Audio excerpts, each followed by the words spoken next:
Bueno, pues toca ahora revisar un texto intitulado Filosofía del Derecho del filósofo alemán Hegel.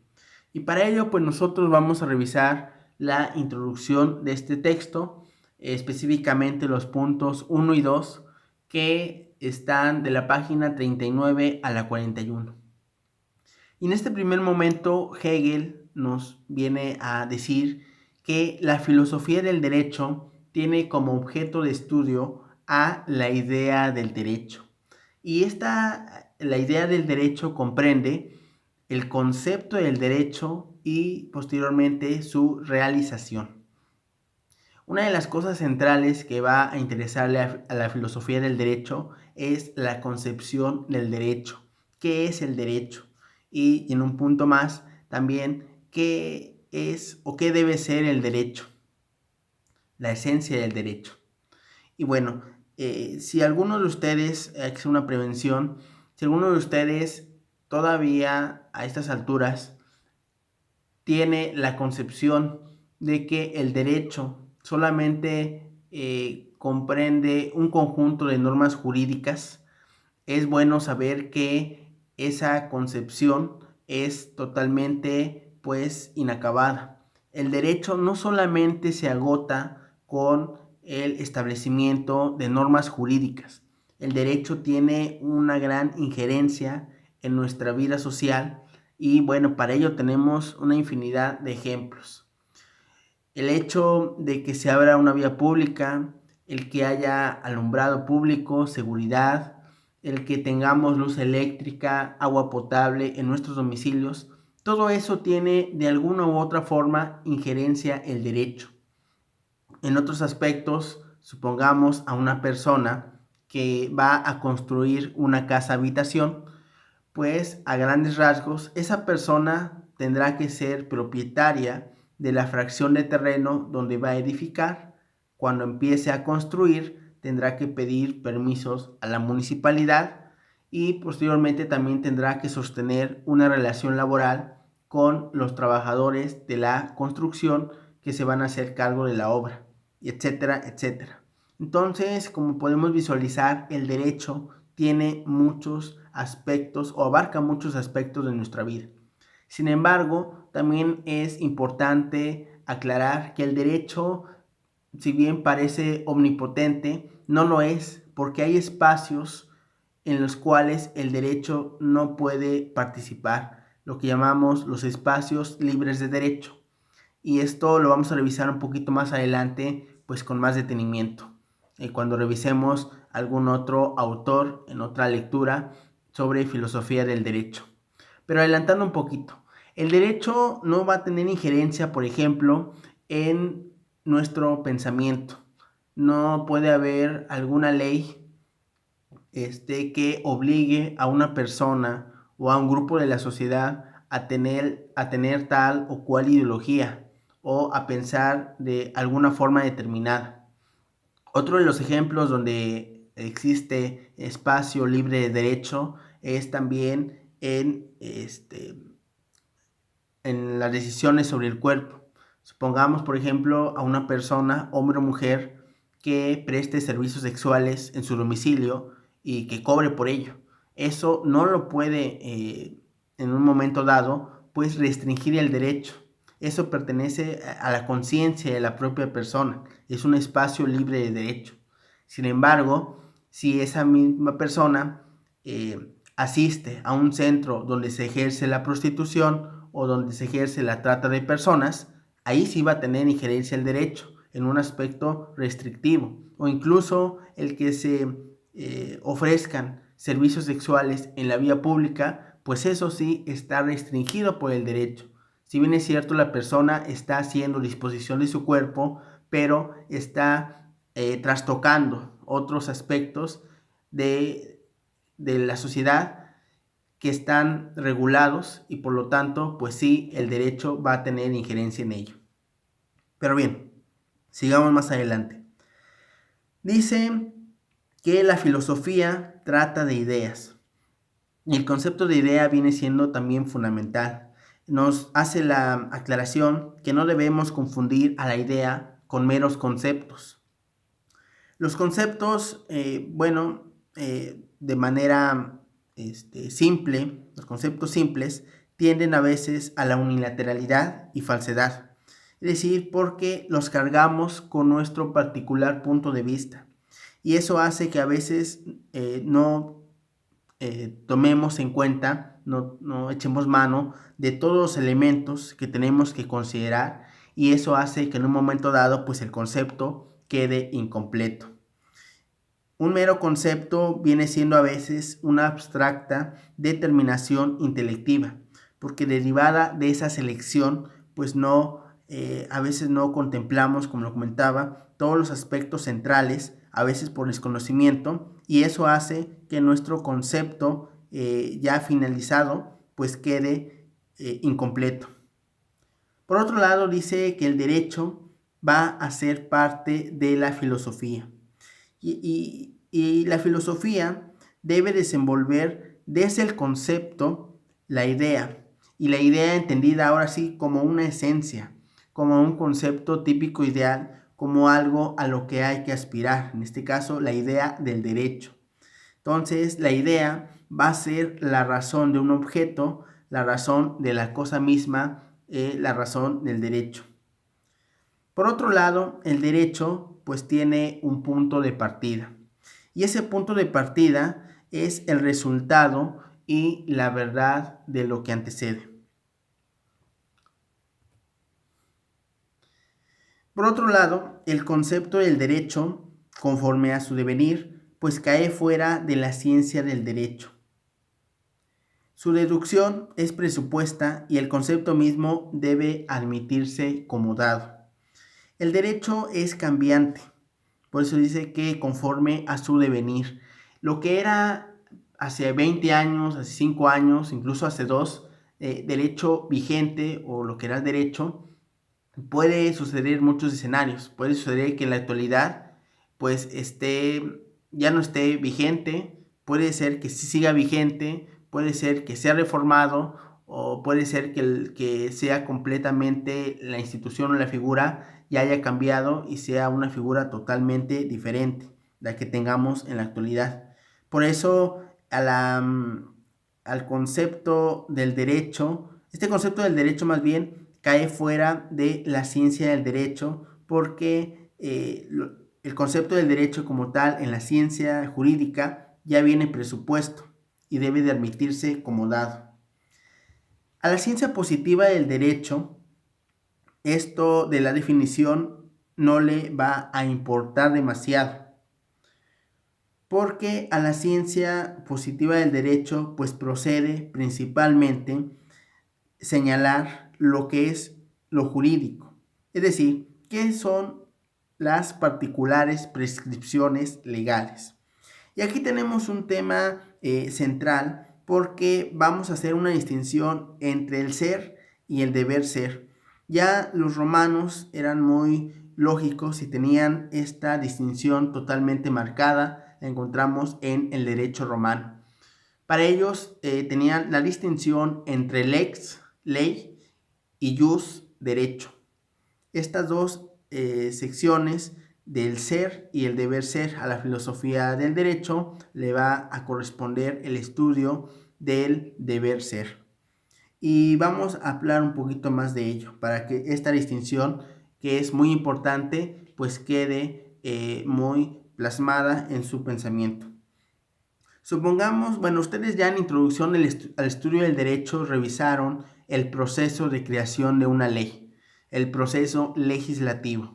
Pero independientemente de ello, vamos a hacer otra vez de manera muy rápida un repaso sobre ello.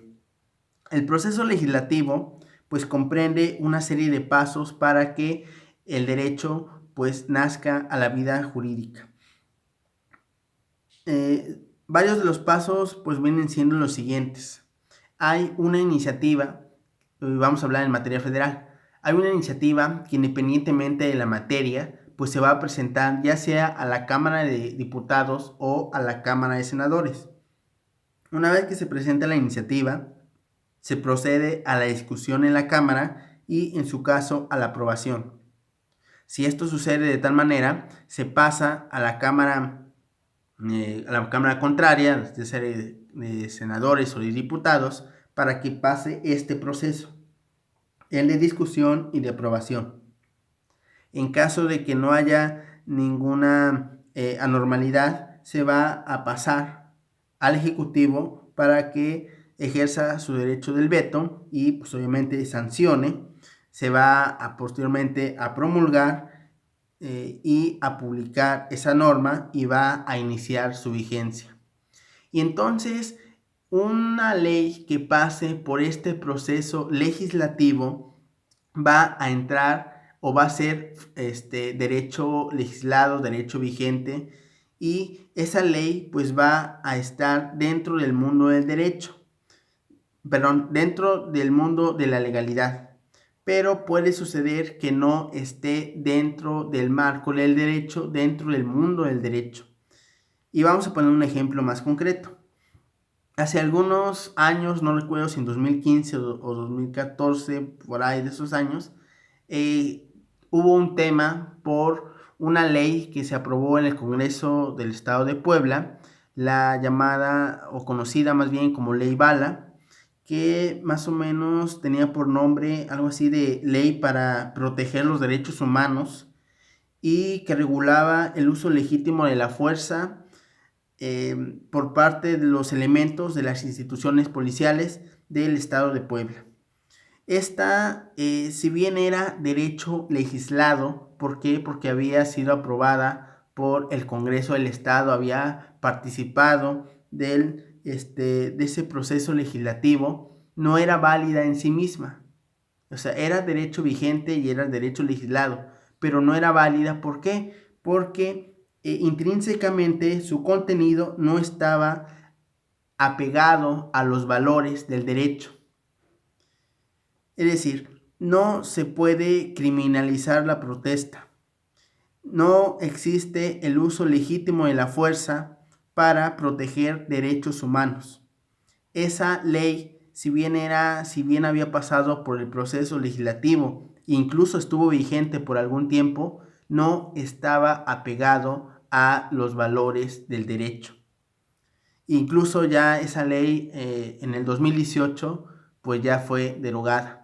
Y entonces, así como este ejemplo, hay muchos otros en que la ley, independientemente de que pase por ese proceso legislativo, puede no estar ceñida al ámbito o al espacio del derecho. Entonces, por eso es muy importante estudiar la filosofía del derecho, porque nos va a permitir conocer qué es el derecho y en base a una vez que nosotros ya tengamos totalmente reconocido y estudiado qué es el derecho, qué debe ser el derecho, cuando una norma es válida porque responde a los valores del derecho, en ese momento nosotros vamos a tener todas las facilidades para saber cuándo podemos aplicar cierto derecho, pero que sea un derecho totalmente apegado al derecho, a la esencia del derecho. Por otro lado, tenemos que las definiciones deben de contener determinaciones universales. Y estas determinaciones universales pues deben de ser entendidas, por eso se llaman universales, pues por cualquier persona. Y deben de resultar evidentes. Esa evidencia debe de resultar de modo inmediato, por su simplicidad al opuesto, en este caso a lo no jurídico.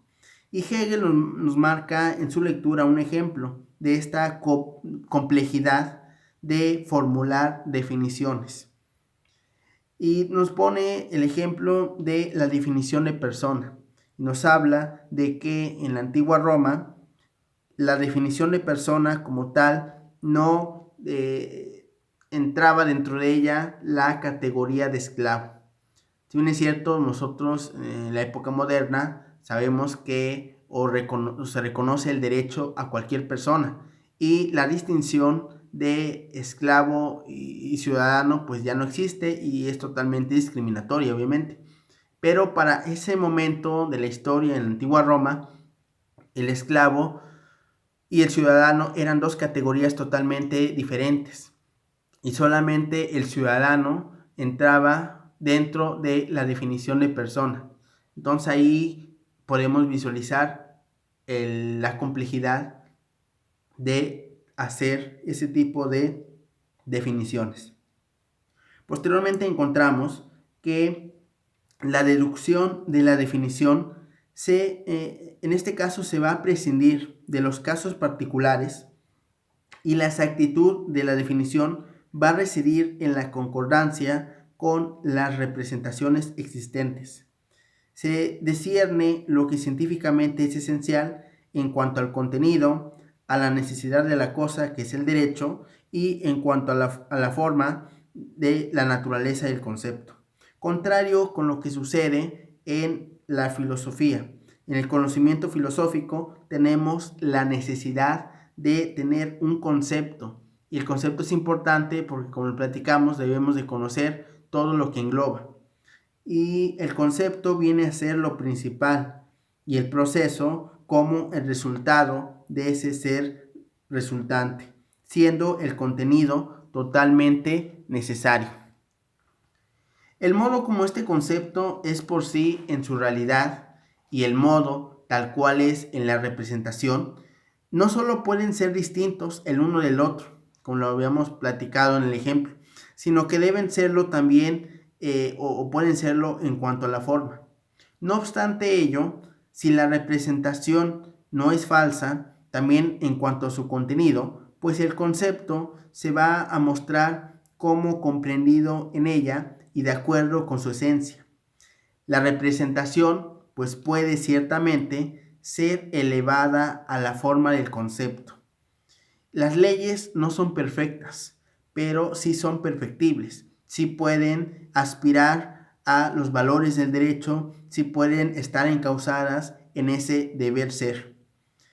En cierto modo, pues la representación no es medida y criterio del concepto necesario, verdadero, por sí mismo, pero sí puede o debe de tomar del mismo concepto ya perfectamente estructurado, va a tomar de él su verdad, va a regularse y va a reconocerse por aquel. Por otro lado, ya casi finalizando en estos puntos, nos señalan que si tal modo de conocer, pues por una parte ha sido más o menos anulado, por otro lado ha recibido al contrario un equivalente peor. ¿Y cuál es ese equivalente peor?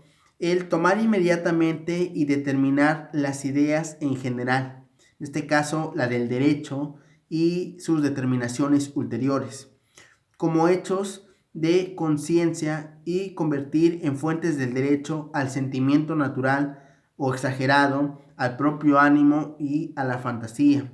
El modo de la conciencia inmediata y del sentimiento instituyen como principio la subjetividad, la accidentalidad y el arbitrio del saber. Si bien es cierto, o puede ser cierto, que este método es de entre todos el más cómodo, también es el más antifilosófico, porque el método filosófico, el cual tiene relación no solo con el contenido, sino directamente con la acción. El derecho es acción, pero eso lo vamos a ver un poco más adelante.